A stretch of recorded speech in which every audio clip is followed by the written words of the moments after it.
Residency hotel समोर रस्त्यावर बसची दुचाकीला धडक, 2 जण जखमी. मोहाडी पोलिसात गुन्हा दाखल. धुळे. मुंबई आग्रा राष्ट्रीय महामार्ग क्रमांक 3 मालेगाव रोड हॉटेल रेसिडेन्सी समोर रस्त्यावर बसने दुचाकीला दिलेल्या धडकेत दुचाकीवरील दोघे मित्र जखमी झाल्याची घटना घडलेली आहे. जखमींचे नाव श्यामकांत नागमल, वारोळ तालुका शिंदखेडा धुळे, सत्यभान गायकवाड धुळे अशी माहिती 29 डिसेंबर सोमवारी सायंकाळी 8:41 दरम्यान मोहाडी पोलिसांनी दिली आहे.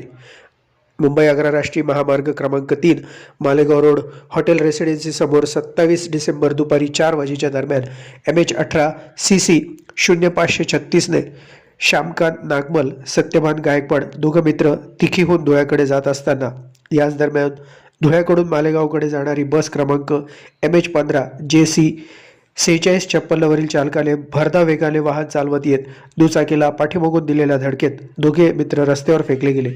दुचाकीचेही नुकसान झाले.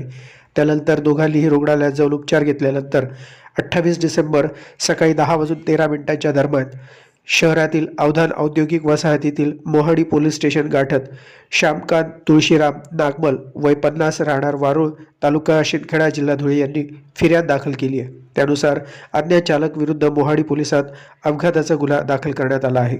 या घटनेचा पुढील तपास मोहाडी पोलीस स्टेशनचे पोलीस कर्मचारी सचिन वाघ करत आहे.